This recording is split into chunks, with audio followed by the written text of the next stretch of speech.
And welcome back to what is the first live discussion after a Grand Prix for a few races now. We've missed quite a few this season through one reason and another, but we are back and these are going to start being a more regular feature on the channel. So, should we start the race? You good to start? Yeah, so basically we're going to do the same as we've always done. I'm literally... as soon as the race starts, that's it. I'm going to retire from the session so I can concentrate on the talkie talks with you guys, and young Shawnee is going to be able to race, and we're going to go there. You're going very slow with the puncher. Oh, it's not a puncher. It's saying I've done illegal overtakes, but... Really? Yeah. Let's just go on that camera for now. So yeah, well, I think, to be honest, personally, Shawnee, and I'm not sure on your thinking, I think, again, it seems to be a bit of a running theme this year with the F1 races that we're getting really good start to the races. It's entertaining, they're great, and then they just fall flat on their face until the dying embers of the race, at which point things start to get exciting again. Yeah, it does seem to be very much the case at the moment. I mean, there was a nice few incidents on lap one, wasn't there? Yeah, I mean, let's just sort of trying to run through. If we run, yeah, so I mean, we lost a lot of cars very early on. I mean, Pascal not even making one lap, Button and Sainz out on lap 1, Ericsson lap 3, Magnussen lap 5. So, you know, it was an exciting start to the race. I think turn 1. That can only be blamed on Seb. I think so. I mean, I did see a few bits where people were like, oh, Kimi should have made more room. But I think Kimi's only got to give room for Vettel, and then it's Vettel's job to make sure that he leaves enough room for Max. Turn 1 at Spa, it's notorious. You know someone is going to be hugging that inside wall of turn 1 there. And I think I feel sorry for Max. It really just... You know, it did end up really ruining his race. Yeah, definitely. Sainz is... I mean, was it his puncture that actually took out that front, his rear wing? Because I mean, I saw there was rubber from it. I mean, that was quite it was quite an unusual thing to see, to be honest. And the other thing that I thought was really quite cool in a way is when he lost the wing. Did you see how much it threw the balance of the car out? The whole sort of...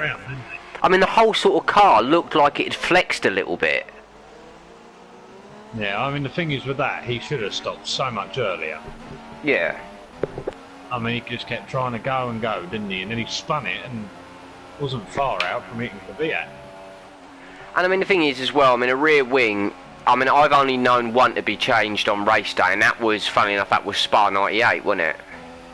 With one of the McLarens. Restart, wasn't it? You know, but I mean, it was a great start to the race. It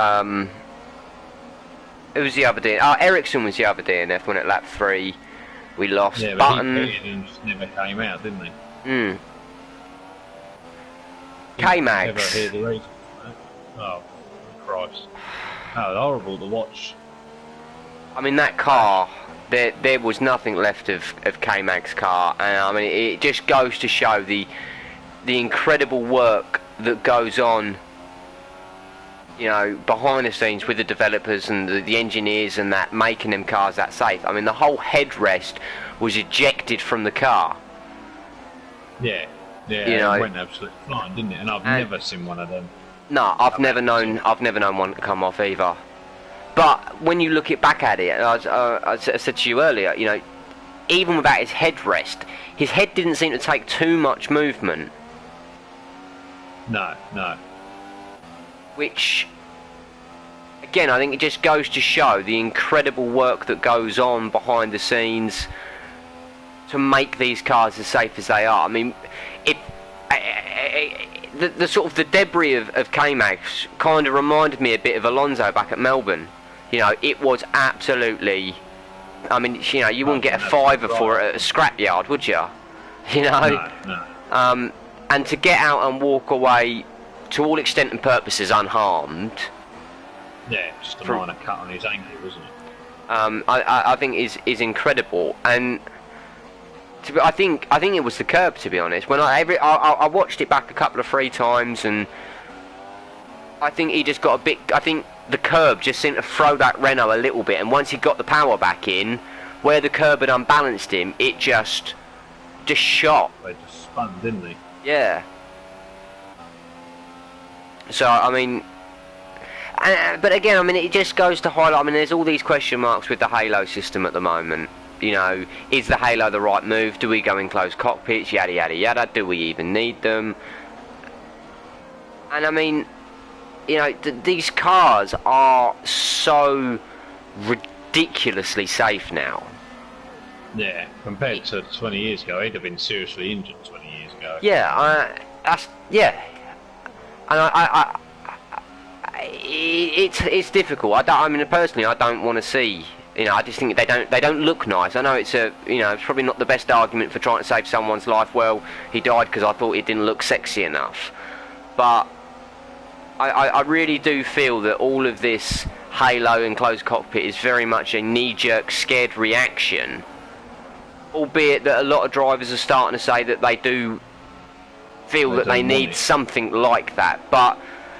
I don't know, it seems to be a bit mixed. I don't think anyone I've not seen anything with a driver that's tied down and said, I want Halo or I want enclosed cockpit. They've all just I'm getting the feeling that we want something, but we're not entirely sure what the best way is yet. And I think the fact that, because originally it was all planned that hopefully this was all going to be incorporated for next year, wasn't it? And that's now been put off. Been delayed. 2018, although Bernie has said nothing is confirmed. No, but I think it's good that... I'd be surprised if we do see them next year. I wouldn't, and I think if we have another major incident, then yes, I think it will be pushed through a little bit quicker. I'm quite happy though at the moment that it does seem like it's a case of, look, we know we need to really do something, we don't know what the best answer is, and we're not doing something silly just because we feel we need to do something, this is something, therefore this is the right thing. You know, it does seem that people are being a little bit more sensible with it, which I think is a good sign. Yeah, and at least they have delayed it as well to make sure they get it right. Yeah, and that's the problem is what seems to be happening is all of the solutions that are coming out are yes, they'll be good if X happens, but if Y happens, they could potentially be more dangerous, and that's the thing. Yeah, I mean, like I say, the enclosed cockpits, I question whether that's going to come through, because I think for upturned vehicles, for vehicle fires, that's going to be a very difficult thing to outweigh the benefits. You know. Yeah. And I'd hate to think that we bring something in, something happens, and we lose a driver because of a safety device. A new safety device, yeah. I think that the introduction of the VSC really has made this massive difference. Yeah, and I think that's all that needed to be done. Yeah, I think it's the only thing that needs to be done now. I've got no objections to trialing and looking at other ways. I mean, you know, the best cure for not killing drivers is to find something to prevent it happening before we lose a driver. But I think the virtual safety car for now is certainly a good option to tie over another 2-3 years, if that's what it takes, to make sure that when the Halo or the enclosed cockpit designs come in, that they are absolutely spot on perfect. Off, yeah. You know, and I mean, I say everything. Just there's a lot of positives and negatives either way, so it's difficult. So Yeah, I wouldn't like to be the one in charge of all that. nah. And I mean, going back to K-Mag, I mean, he was running 8th, and Jolyon was 6th or 7th. And Jolyon was in front, and that, I know it's 6th lap of the race. It's a long race, Spa, but I think it's, again, it's good to see that. I mean, Renault have gone in this or gone into the weekend or to today's race with what is, it's been the best qualifying performance, and I think that the Renault was actually starting to look quite competitive. In their own way. I mean, they're not, they're not up the front, which I think they probably will be next year. I think next year Renault are going to make a nice jump. I'm quietly confident on this. Yeah. And I think as well the red flag really helped. I think Lewis. I'm gonna take nothing away from Lewis, but having them few laps, he's got his way up the field, and then all of the, or not all, but a massive chunk of the time that was lost to him getting his way through the traffic to the front runners. That safety car negated all of that, and I think that did help him to make that jump to get the podium. I think it would have been a bit of a, I think he'd have probably gone without that. I think 5th, 4th place, somewhere like that. Yeah. But I think the safety car really helped out Lewis in just helping to cut that gap back down. This fresh start. And then the red flag, especially. Yeah. And it was It was the first time we've seen that in a race, sort of more than a couple of laps in, wasn't it? For a long time. Yeah, and the thing that I quite liked was it was a roll and start. Yeah. In the past. Yeah, it wasn't a quick start. Yeah, I mean, in the past, it's been, that's it. I mean, it's been a case of like everyone line up on the grid, and then we'll have another sort of grid line race start, which I thought was just. But no, they just did a roll in, didn't they? Just like you would if the safety car's gone in anyway. Yeah, and I think that was quite a nice touch, and. But I mean, Lewis, an incredible drive. I mean, from 21st to come in on the podium. Oh yeah, he's done bleeding well there. I mean, I just work from the back upwards. I mean, Felipe Nasr. One thing I will say, hang on. Yeah. You know what I did like, which I thought was a nice touch from Lewis. When the radio call came out, it was straight away, is the driver okay? Yeah, do you know what? I went and watched the race with my dad, and he said exactly the same thing. He said, kudos to Lewis. His first concern was, is the driver okay? And I think... And then it was back to racing. Yeah, and I mean, that's the thing. I think on the track, Lewis is one of the most aggressive drivers, and I think he pushes his luck so many times on track between, that line between forcing your way through and being a bit over the top, but yeah. I say, and I mean, I've never hidden my dislike for Lewis. I'm not a fan of the lad, but like you say, when things like that happen, he does seem to have genuine concern and respect most of the time for the other drivers and for the fans. And that's something that I think Lewis does do more and does do better than anyone else in Formula One. I don't think anyone else can touch him for the way that he treats connection with the fans. Yeah. Which I will touch on later once we get up to the top of the grid. Because I do have something that did upset me a little bit, and I don't think Lewis is the cause himself, but I think it's that sect of people. But I'll get onto that later. I'm sure you'll have something to say on that. Sauber, oh yes, depressing. 17th for Felipe Nasr, Ericsson with a DNF, yep. And a pit lane start for Ericsson. I hope that the race never really started for him, did it? No. And I do hope that with the new financial backers that have gone into Sauber, that Sauber at the moment, I think this season, I'm hoping that they're going to be what I see Renault doing. You know, they're going to take a little bit of time to, you know, for these new backers to come in and make the adjustments that they want to and they need to make to the team, and hopefully the money doesn't run out and next season they'll come to the grid with a much better package. They need to, don't they, really? But I mean, Sauber, bless their little hearts, I mean the season is just getting worse and worse, I think, for them. That season's practically over, isn't it? For them. 8 races to go. And I think, done, isn't it? yeah, and I think when you look at the other teams, they seem to be making development where I've not at any point this season looked at Sauber and thought, hello, is this the turn of the tides for Sauber? Are we going to start to see him pushing up closer? And I think Manor are moving forward, you know. And I to be honest, I'm gutted to have seen Wehrlein go out so quick, because Wehrlein all season has been very, very strong. Well, I actually fancied him for a points finish before the day even started. But I mean, Ocon, I think for the safety car, I think Ocon had actually managed to get himself up the grid a little bit, but he was up in 11th, I think. I mean, he finished 16th. You know, one away from last. 16th finisher out of 17 cars. So, you know, really unlucky. And Palmer with Renault, I'm not sure what happened. Like I say, they had a good quali pace. They looked at the start of the race to be pretty there or thereabouts, you know, for that midfield fight. And I mean, to be fair, they finished 6 seconds behind Kvyat.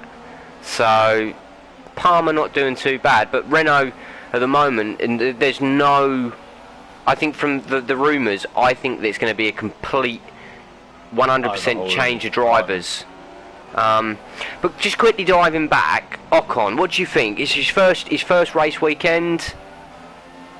No, I think he did a fairly solid job. He was a bit iffy in FP1, where he very nearly took out a cameraman and knocked the cone flying when he went to pull into his pit box. But he admitted that was his fault and he broke a little bit too late. Yeah. But overall, I mean, he out-qualified Wehrlein, didn't he? No, Wehrlein out-qualified him, didn't he? Wehrlein was in Q2.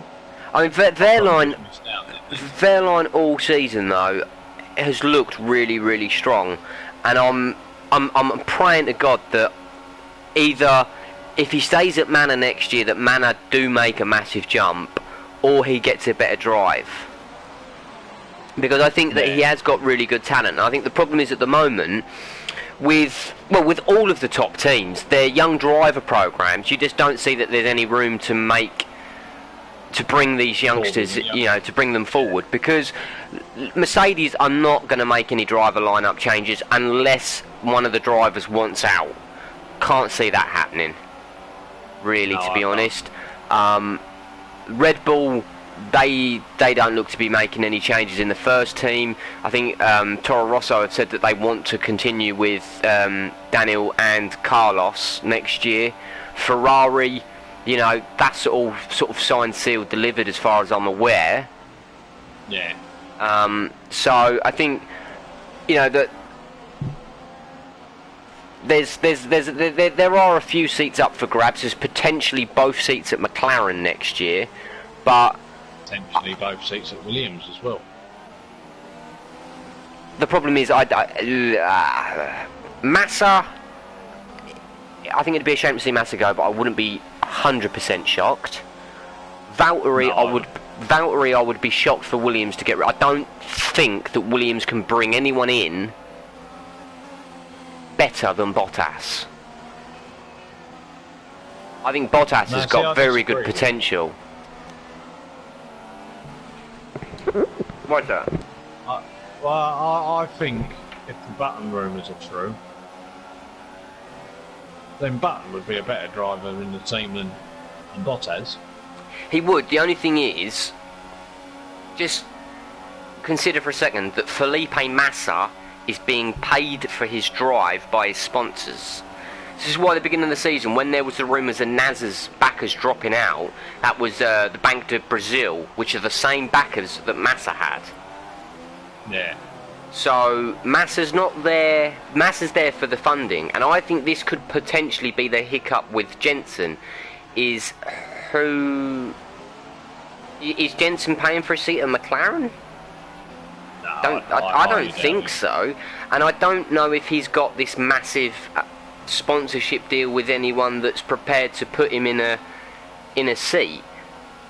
Well, he's got sponsorship with a bank, isn't he? Well, that's Santander. By Santander, isn't it? But I thought the Santander sponsorship was part of McLaren. I didn't think that was a personal sponsor. I thought that was a team sponsor. I might be wrong. If anyone knows, I don't think it is anymore. I may have to look at my shirt. That doesn't necessarily mean anything though, because I mean, you look at Sauber; they're plastered with the Bank of Brazil, but that's part of the NASA deal. There. So I'm not sure, to be honest. I don't think McLaren have got anything to do with Santander now, because there's nothing on the car, is there at all? I've not seen Santander anywhere on the car since they had the silver and red one. I don't know, to be honest. I'm not sure. If anyone knows, let us know. Drop a line in the comments. Toro Rosso. Kvyat 14th. Because they can't develop that engine, can they? As Brundle was saying. And it's last year's spec engine as well. I think that one of the biggest problems I see at Toro, and I hate to say it, is Daniel Kvyat. It's so negative now, isn't it? I think the beginning part of the season has totally destroyed his confidence and his love. I mean, yeah. And he's not enjoying himself now, is he? No, and that's the dangerous thing, when you give up and you're not really,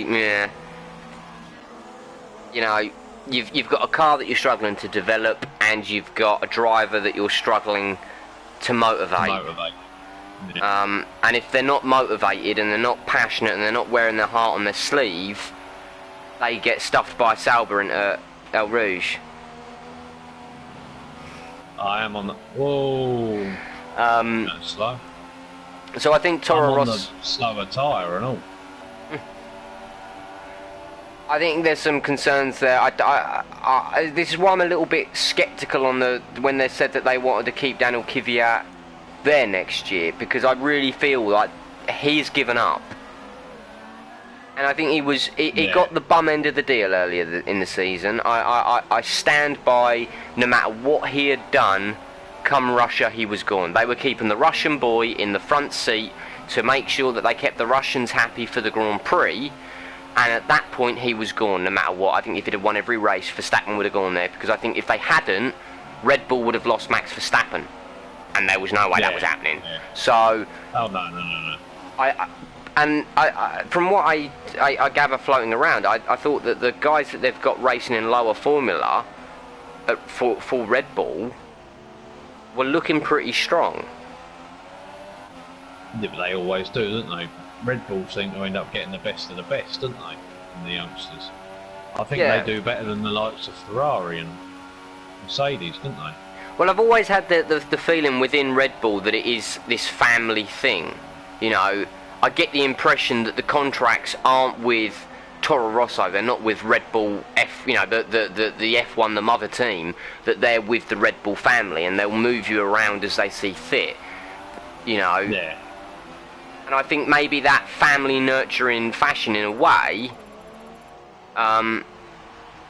might help bring out the best in people. You know, you're supporting them from a young age, you're getting them into this massive family. They can see you can see that star at the end of the tunnel of being in that Red Bull car, which, I mean, over the last few years has always been there or thereabouts to fight for a championship, potentially.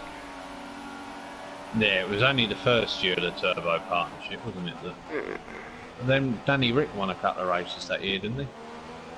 I say, the thing is, I mean, even when the engine has not been there, the car itself has been fantastic. I mean, they've always, I mean, Adrian Newey, you know, is one of the best sort of design engineers that F1's known for a long, long time.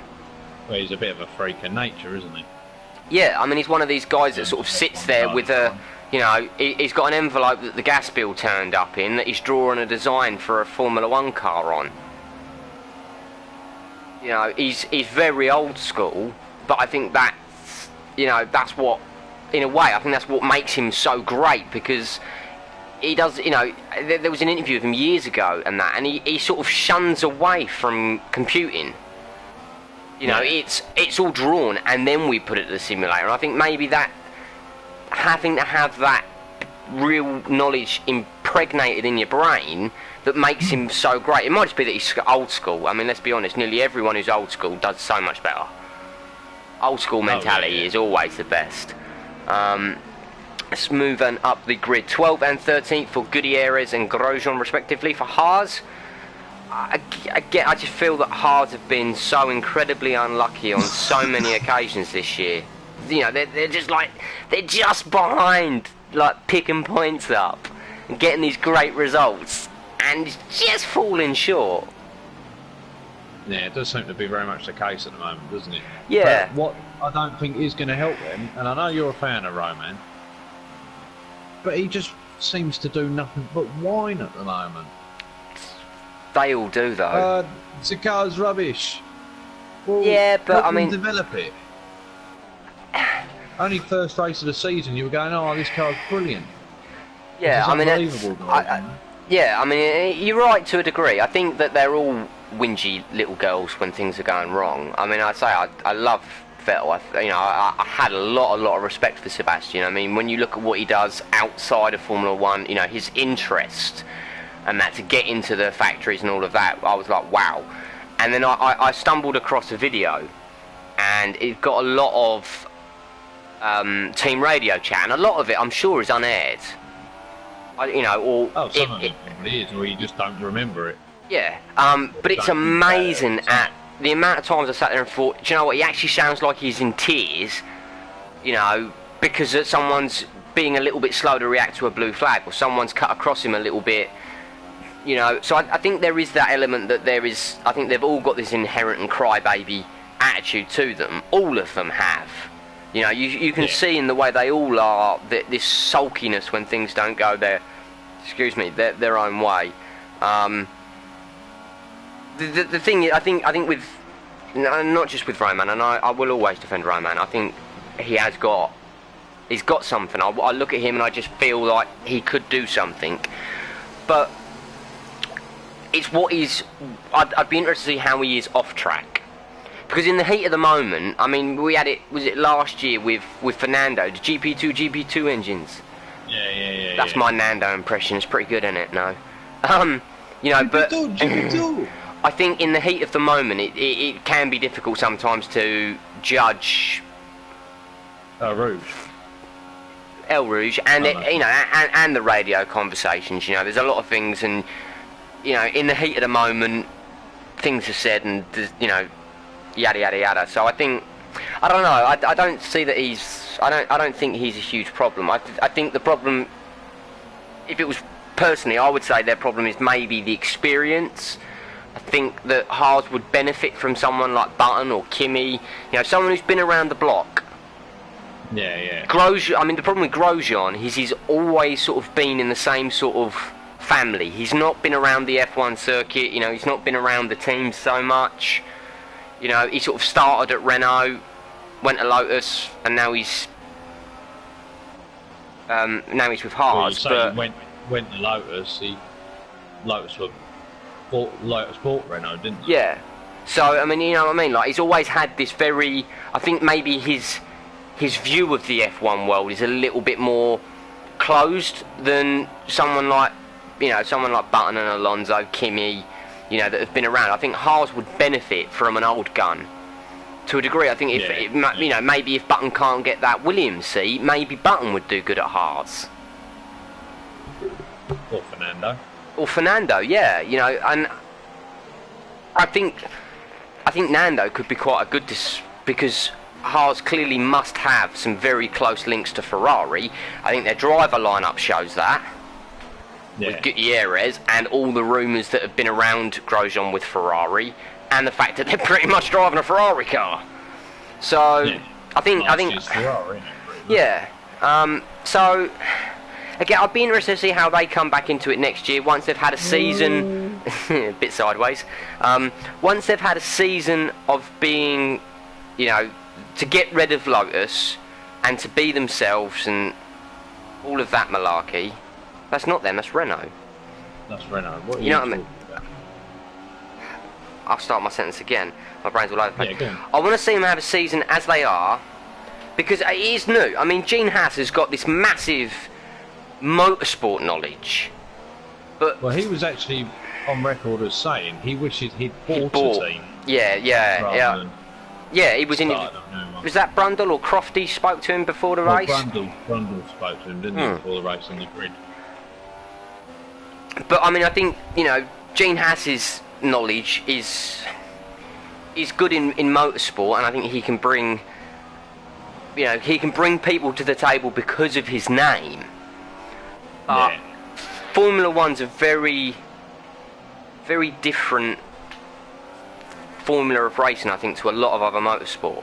Formula One's it just seems very different. So I think Haas do need to bring in someone maybe with a bit more experience, a bit of knowledge to just help tweak and move forward. I don't know how they're getting on with the Ferrari engine and that with regard to development, but again, it seems to be one of them teams that I don't feel that I've seen them make any massive leaps forward this season. They've always, you know, had a really good start, but first couple of races of the season are freaky anyway, aren't they? And they've always just out of points. I think they've been a bit unlucky. But they haven't done what most new teams do and go in slot straight at the back, but that's purely because of the Ferrari then. Yeah. I think you're right. I think the Ferrari help that they've had to go into the season has really made a massive help for them as a team. So that was 12th and 13th. Max down in 11th. I think Max was just unlucky. I don't think that he done anything wrong in the race. Wow. Well, yeah, he did do. Defensive driving was a little bit questionable at times with Kimi, wasn't it? Now, I like Max, and I think he's got the potential to be multiple world champion. He's the next Schumacher. Yeah, and it's not the first time that he's defended. You know, a lot of time when you look at cars defending, it's a preemptive defensive move. You're not moving to where the car's moving, you're moving to force that car to take a different line. You sort of go, right, I want you up the inside, I want you up the outside, and you position your car to try and force your opponent to make that decision, where Max seems to sit there and wait, and as soon as you make your move, he then reacts to you. Yeah. And I think if he's not careful, he is going to cause a severe incident.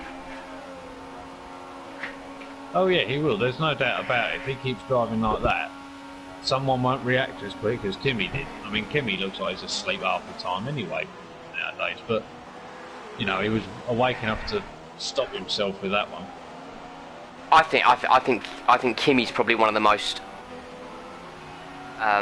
misunderstood drivers on the grid. I really do. I think that, he's got this ice-cold persona, but I think he is so calculated. He can go off the boil, but when he needs to, and he just switches on, and if he could be that switched on all the time, he'd be phenomenal. Oh, yeah, he'd wipe the floor with everyone. He'd probably be best driver on the grid. But I think you're right. I think Max's defensive driving at the moment it needs looking at. I mean, turn one, he was very unlucky, and that cost him heavily. Yeah. While we're on Red Bull, obviously, old Colgate kid Danny Ricciardo, P2. But again, really, it was. But when you look at the race, I don't think it was an unexpected result. No, they've looked better than Ferrari. It looked like that for a long part of the race, didn't it? Yeah, I think the Red Bull had the edge on Ferrari this weekend. You know, and with Lewis at the back, you know, you really did sort of write Lewis's podium chances out. At which point you expect Rosberg to win and Danny Ricciardo to come. Well, after Max Verstappen's, you know, you'd have said it would have been one of the Red Bulls in second, but after lap 1, you know, Danny Rick, it was his second place to throw away. Oh yeah, definitely. So again, another good showing for Red Bull. Williams, Bottas 8th, Massa 10th. Yeah, see, Williams have really failed to impress me this year. They don't seem to be developing. A step backwards. Yeah. Yeah, I think you're right. They've dropped further back into the midfield, haven't they? Yeah, I mean, Williams, especially last year, you were getting the feeling that Williams was starting to be the best of the rest. Yeah. Where Ferrari and Red Bull this year have really closed that gap up to Mercedes, and Williams seem to have dropped a little bit off the ball. Whether that's just because they are one of the very few more independent teams that, you know, the money's not there or the facilities aren't there to have made the adjustments that they needed to do. Maybe it's calculated. Maybe they're looking with the amount of rule changes that are coming in next year of, let's just survive this year. Concentrate, yeah. And next year we're going to make this massive jump. I mean, it's always a thing when there's a big rule change coming in. How much money? Well, that's it. And how much money do you waste on 1 year for the development from, you know, the 15 season to the 16 season, and how much you focus on that 17? You know, and I mean, I think that's where Mercedes made this massive jump, was when they saw the changes coming, and they preempted them. They set themselves up for a case of, we've got a couple of years where we're going to be all right, and then all of a sudden we are gonna dominate. Yeah, yeah. I don't think Williams are going that route, but I hope they are. I'd love to see Williams back up there, you know. Mainly because I love Frank Williams. I think he's such a nice bloke. Yeah, he's one of the few nice guys that are left, isn't he? Yeah, I mean, obviously Peter Sauber's gone now. Yeah.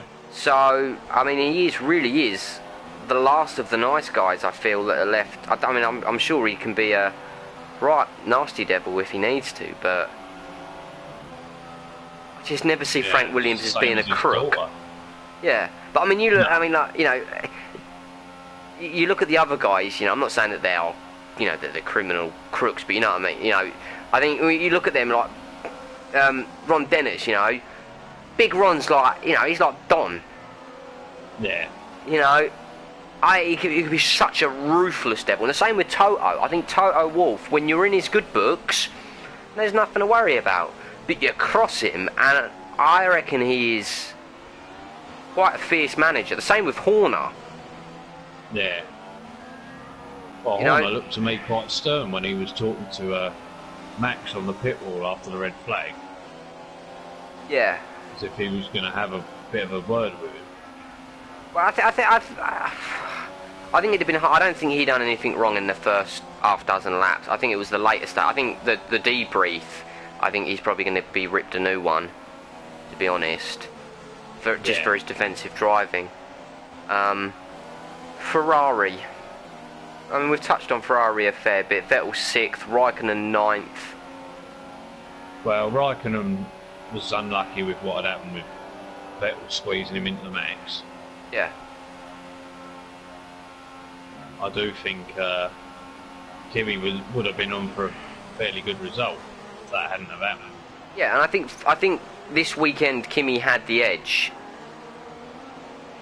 over Sebastian. Oh, yeah, and I mean, we were talking about this earlier on in the week, and I think, I mean, there was I saw that someone had said that one of the F1 press magazines was running a piece saying how vital Raikkonen is to Ferrari, and when I first saw it, I was like, Is he? I mean, is he more important, do you feel, than Vettel? But the more I think about it, the more I actually think that they're right. You know, I mean, Vettel, I mean, you don't know whether it's just the case that the TV companies are airing a bit more of Vettel's crybabiness, because I say that video I saw of Vettel made me feel like it's always been there. But Kimi loses his rack, but it's sort of like an explosion. It's there and then it's done.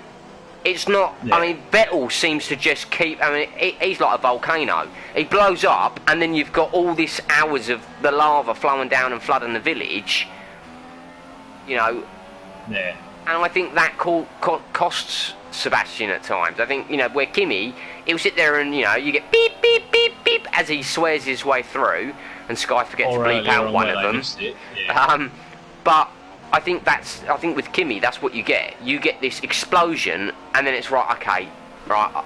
Let's stuff him now. Let's get on. Yeah. You know, and I think that's certainly what Ferrari needs. And I think that, as has been the case for a lot of the season, I think that a lot of people's bums are twitching within Ferrari. I think that there's not a single person in that team that's safe, and that goes for the drivers, contract or not.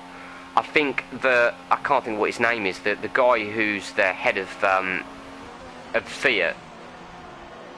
Yeah, I can't think. And it always seems weird to say the guy who owns Fiat is the guy who's in charge of Ferrari, but you know, there's a bit of difference between buying a Fiat Punto and a Ferrari. But I think that, I mean, Ferrari they've always been a very you're gonna have to go around again, man. Well, I reckon I might have to, you know. Ferrari have always been one that don't forgive poor results. No. They expect you to win.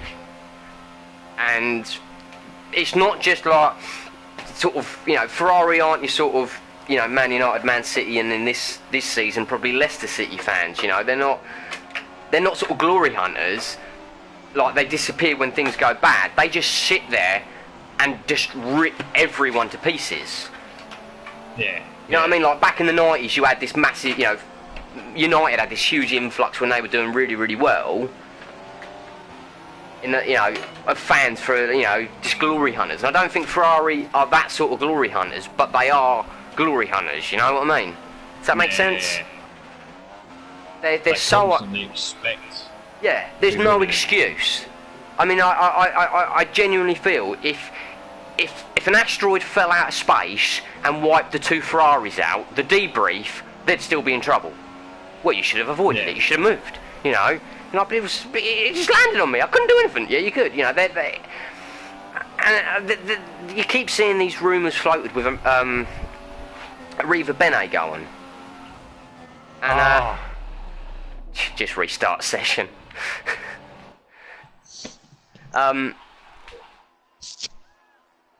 Yeah, it's... God, I've just lost train of thought now. I was too busy looking at what my fuel was doing. Yeah, I mean, I think... Even if they got a 1-2, I don't think people would be happy. Oh, well, you should be 10 seconds up the road, not 2 seconds away from the nearest car. Yeah. But I think, you know, when you look back, I mean, I think Arriva Bene is better than Jean Todt as a team principal. Oh, yeah. You know, and I looking back over sort of my life with Formula One and who Ferrari have had in, I do feel like Maurizio is the best thing that they've ever had. So, I think it'd be a shame for him to lose his job more than anyone else within Ferrari that I can see. I don't think it's fair if either of the drivers lose their positions at the moment. I think that they're doing a reasonable job. Again, I mean, Sebastian's been very unlucky this year. I mean, he's had mechanical issues. He's had idiot driver issues. You know, so I think it's of his own doing sometimes. Yeah.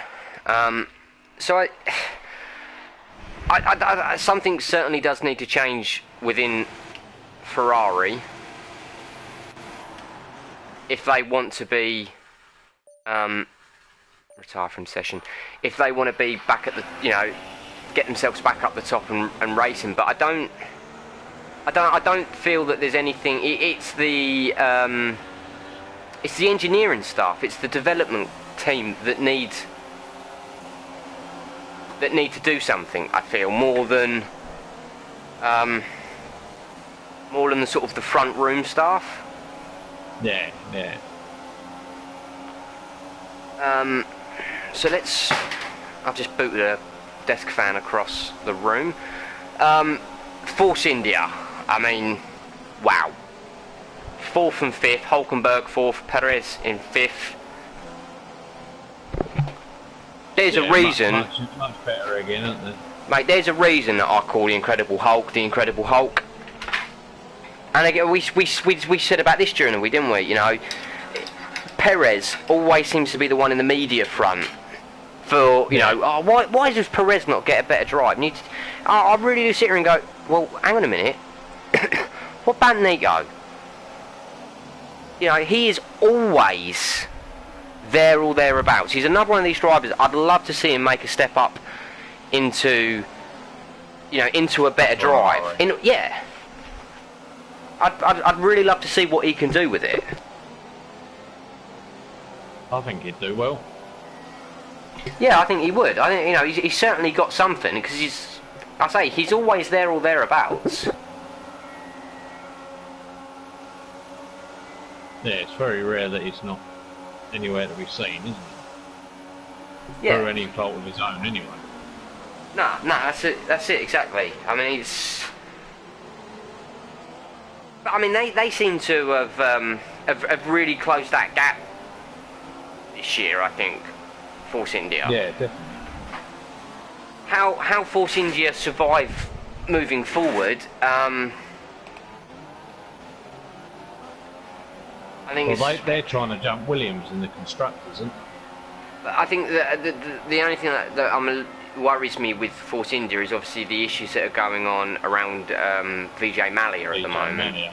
You know, if they start to hit Vijay for anything financial, at what point does that money then have to start being taken from the team? And it's then what happens from there, because, you know, if the team goes into sort of administration, that's going to kill them. Yeah. You know, unless they get some big backup. Yeah. So, yeah, I mean, I'm loving seeing, you know, Nico, Checo doing really well there, but I am certainly somewhat concerned. Yeah. With the financial situation there and how that is moving forward. And I don't think, and I'm trying to... There he is. I think we missed someone out, Shawnee.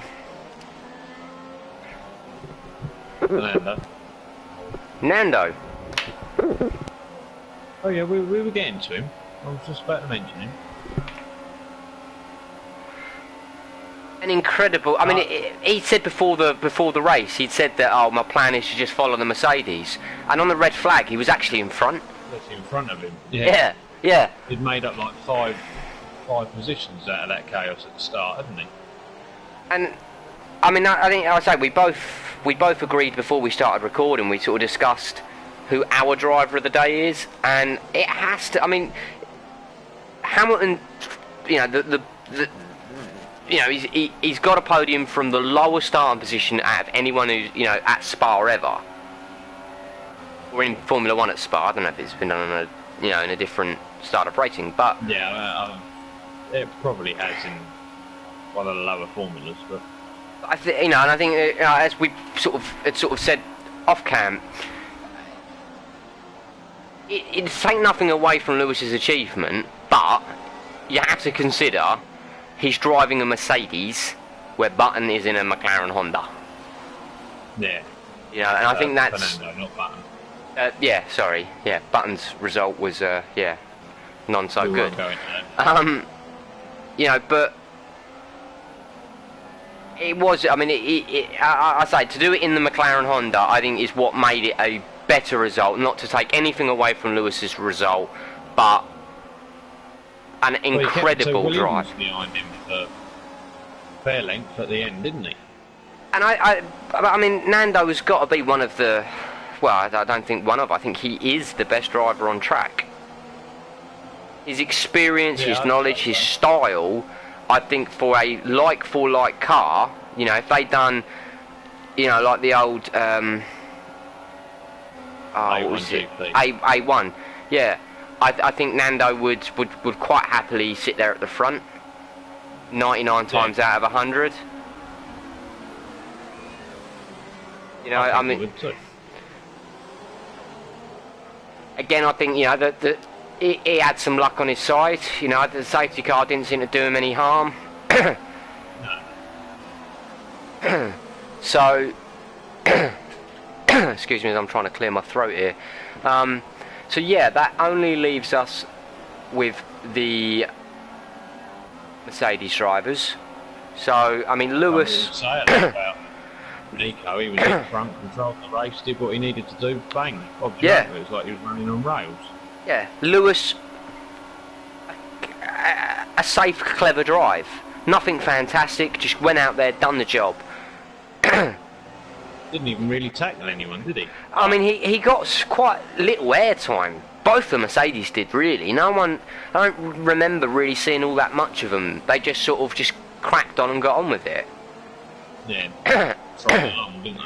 And it was quite good because I mean I've said quite a bit this season, haven't I, with how I've not rated the Mercedes race pace in traffic, but Lewis, no problem today.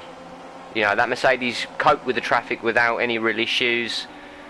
See, I to be honest with you, mate, I think Nico's good when he's out in front. You get him in traffic, he panics. I think there's. It showed when he got done.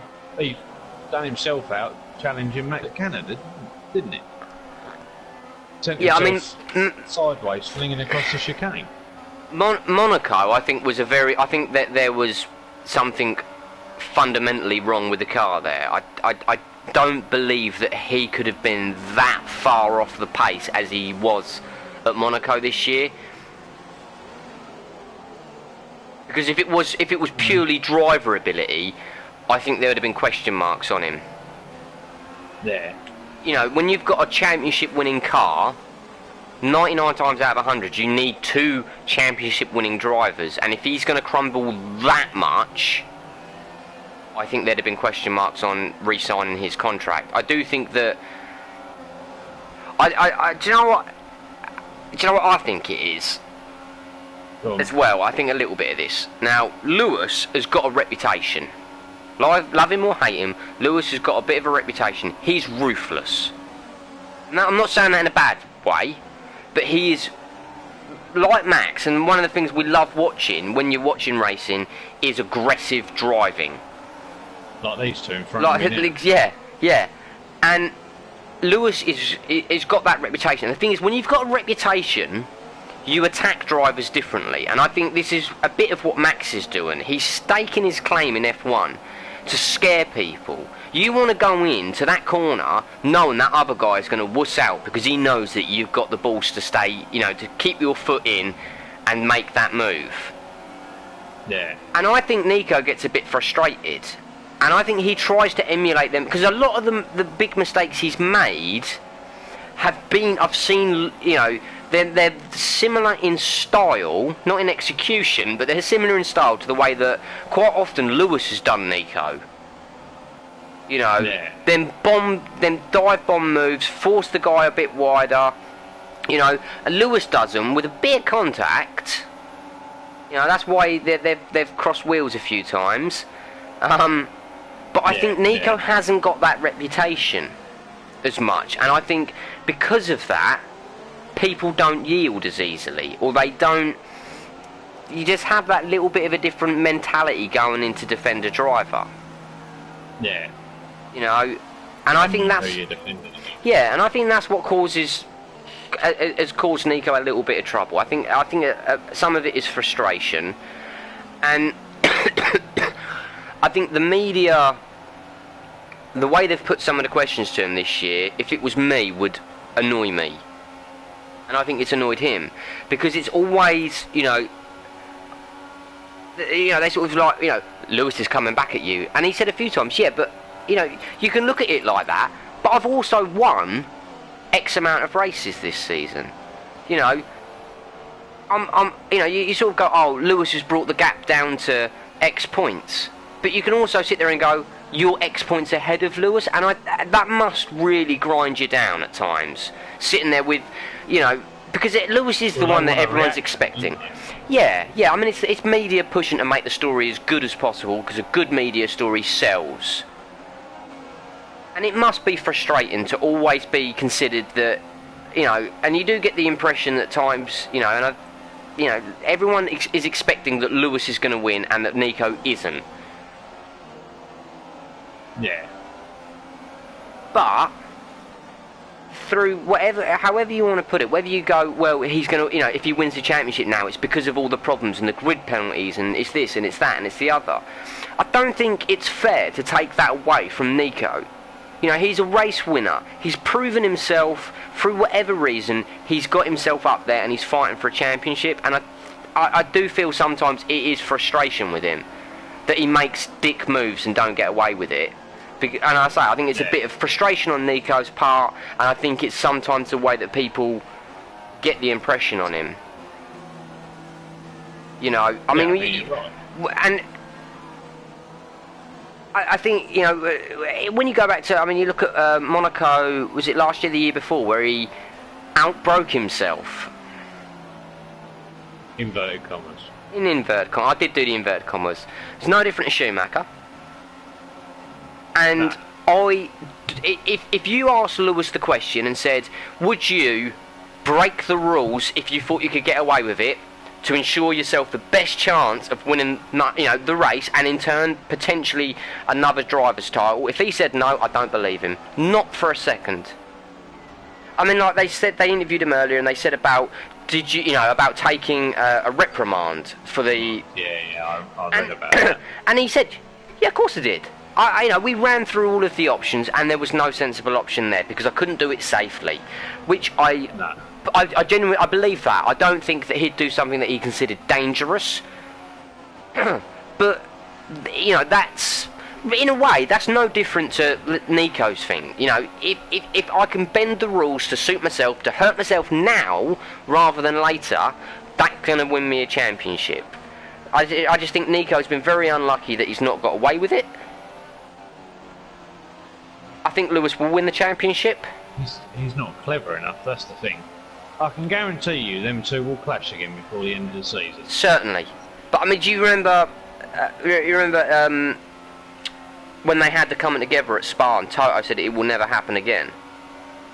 Yeah. It's getting harder and harder to remember clean, respectful racing with them two. And I think that to a degree it's a bit both. That's the last time. Yeah. I do think it's a bit of both.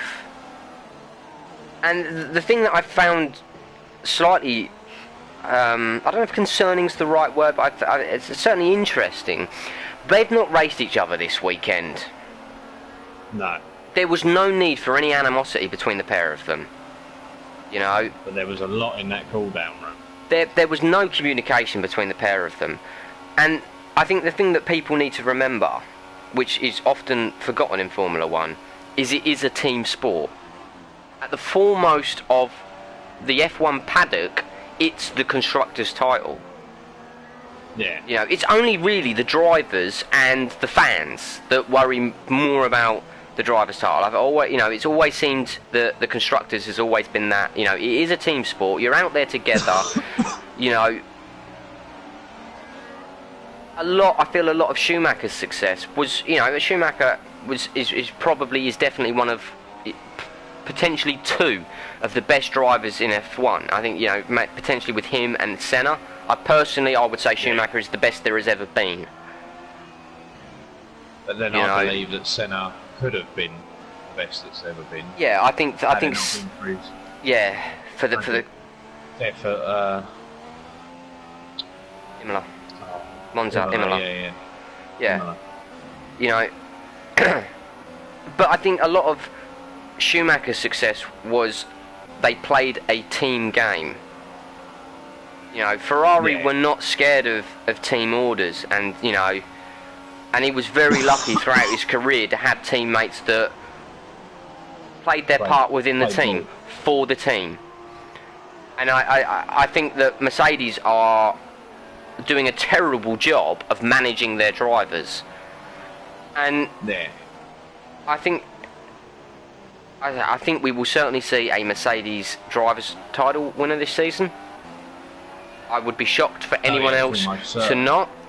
But in a way, I hope that they lose the constructors' title. Because as a team, they've got a phenomenal car. You know, there is no denying the car that they have. But they're not playing ball as a team. You know. No. And it's just what shocks me whenever you keep, they keep signing their drivers back up. They're sort of poo-pooing it all and trying to make a nothing story of it, which, yeah, they've got to do that, but they need to do something, because all the, we want to see them racing, we'll let our drivers race to the end, it's a shame when they crash, but, it's better for the sport. Absolute load of rubbish. There is no team out there that say that. They might say it publicly, but they go back, they must go back into the garage and he sits there cutting himself, Yeah. And I think Mercedes really have got to get both of them, because I think they're both as bad as each other. Because you're not even seeing, you can't say, Lewis comes up to Nico and Nico's just like, go ahead, I want to talk to you. They're both ignoring each other. I can't remember which race it was this season, but there was one where Lewis spoke to Danny Rick with Nico in the room and spoke about Nico in the third person, rather than sort of going up to Nico and going, what happened at turn 4 lap 39, he asked Danny Rick. Yeah, he went, why haven't we you and him? Yeah. And I do feel that Mercedes really, really, really need to get on top of this. Now, while we're on things that are bugging me, the booing on the podium I think is disgusting. I don't care what someone's done, unless he's literally got out the car and started smacking someone with a baseball bat. There was nothing done this weekend, whether you're a Lewis fan or not, or a fan of Nico, or you despise him. What on earth did he do wrong today? He got pole position, he went out, he didn't race anyone. He drove round and round and round in circles, getting dizzier and dizzier and dizzier, and then sprayed champagne everywhere. Yeah, he didn't put a foot wrong today. No. And I mean, like, there was a lot of people there for Max, but I don't believe that was what the booing was. Because why did they not boo anyone else? Well, yeah. And it's not as if you can even blame Nico for Max's poor result. Max's poor result was because of the Ferraris colliding.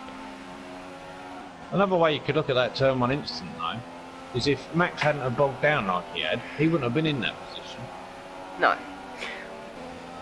If he had have maybe been, it's one of them, you can look at, you can always apportion blame in a crash to any driver, really.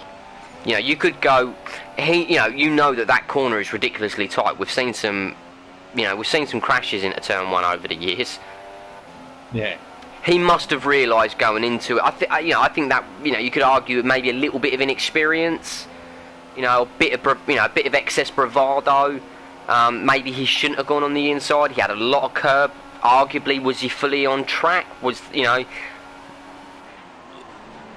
I don't see any reason to boo Nico. I think it's getting silly. And you think... but people always said it was Seb as well, didn't they? Yeah, and I think some of it's bit of sour grapes. Yeah.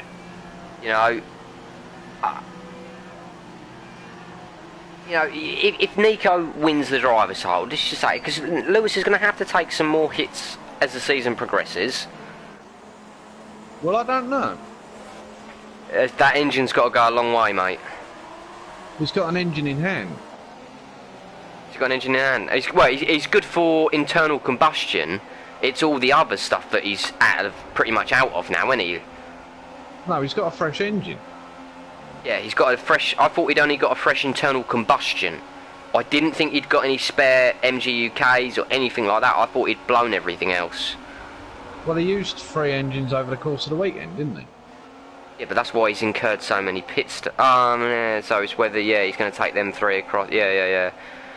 It's possible. I mean, I'm just going off of... If anything, he's in an advantage to Rosberg now.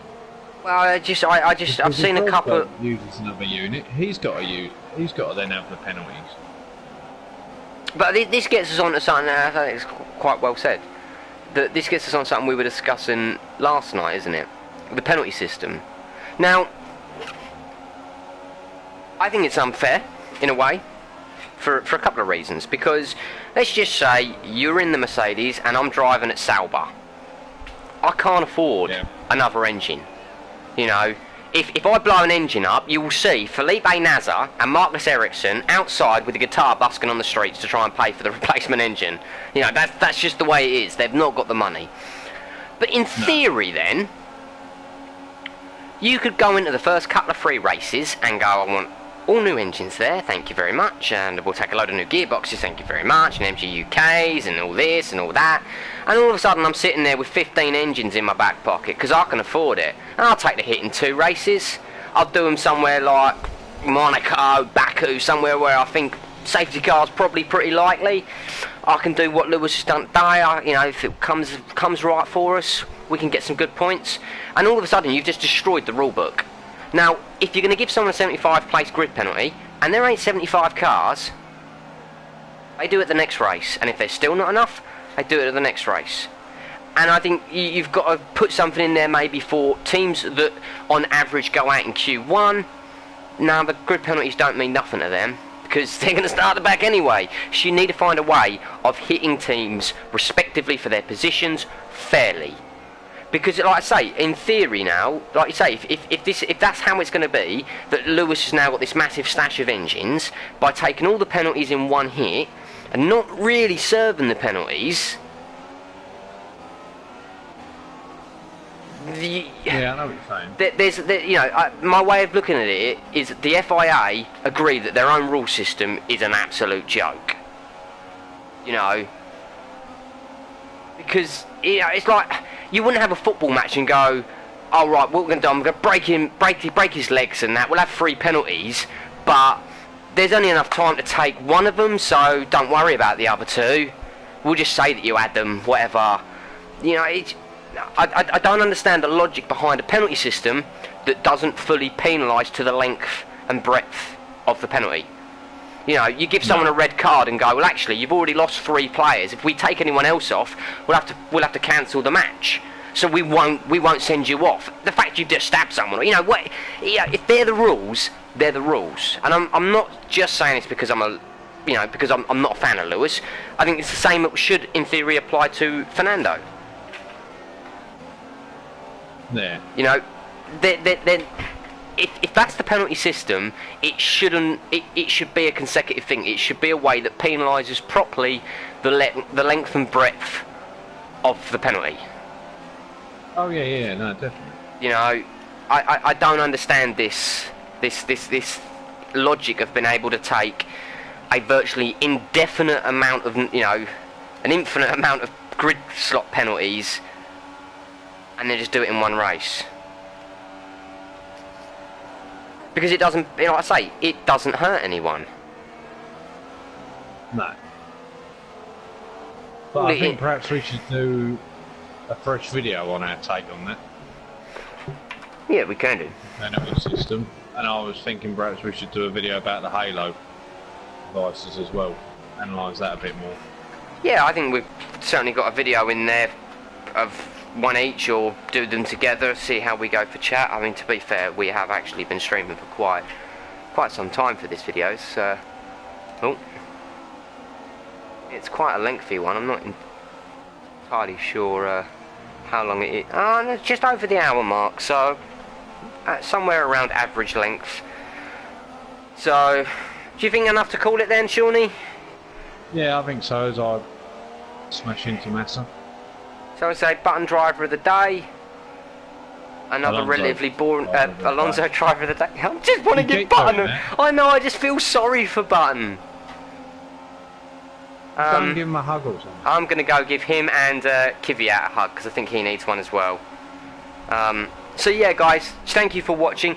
As ever, if you want to get involved in these live chat discussions, tweet over to us at 1S Gaming and at 1S Gaming Extra. Use the hashtag 1SF1Live. As ever, please hit up that. I'm sorry. Hit that like, hit that subscribe. Yep. Thank you to all the people that have subscribed to us recently. We've had a real influx of them. A really good response to the review video, guys. It is absolutely wicked stuff. Seeing that jumped up to our third highest views video. In a week it went up to our third highest video. So massive thank you to everyone for that. There's a wall there, Shawnee. Yeah, I know, I did that deliberate. And yeah, so hit that like, hit that subscribe, follow us on Twitter at 1S Gaming, at 1S Gaming Extra, on Facebook at 1S Gaming Official, on Instagram at 1S Gaming, and online at www.1sgaming.co.uk.